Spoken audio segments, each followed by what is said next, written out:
ډاکټر صاحب ښاغلی ولسمشر محمد اشرف غني تازه ویډیویي مرکه کړې ده. ډاکټر صاحب ښاغلی ولسمشر محمد اشرف غني په خپله غږیز یا ویډیویي مرکه کې ویلي دي طالبان زما د موندلو لپاره یوې کوټې بلې کوټې ته روان وو.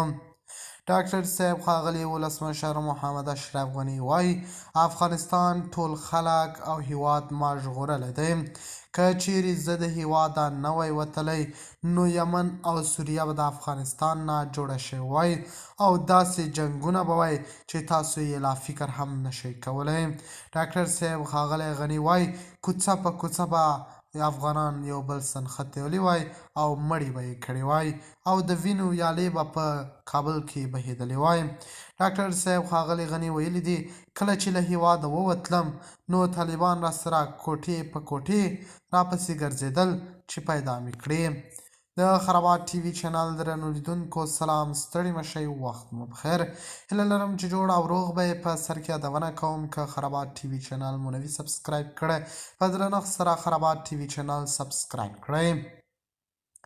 افغان ولسمشر اشرف غني چې له هیواده وتلی د خپل په فیسبوک پاڼه کې په یوه ویډیویي پیغام کې طالبانو او د هغوی کورنیو او بهرنیو متحدینو ته ویلي چې تر څو چې دی په واک کې وي هیواد به یې سوله ونه ویني. هغه په دغه پیغام کې ویلي که زه په واک کې پاتې شوی وای کابل به د سوریې او یمن په څیر په کوڅه کوڅه ویجاړه شوی وای. غني څرګنده کړه څو دقیقې وروسته له هغه چې زه مجبور شوم چې کابل پرېږدم طالبان او ناپېژانده څېرې د ولسمشرۍ مننې ته ننوتلل او هېڅ مقاومت یې ونه کړ. دوی د یوې کوټې څخه بلې کوټې ته لاړل چې ما ومومي.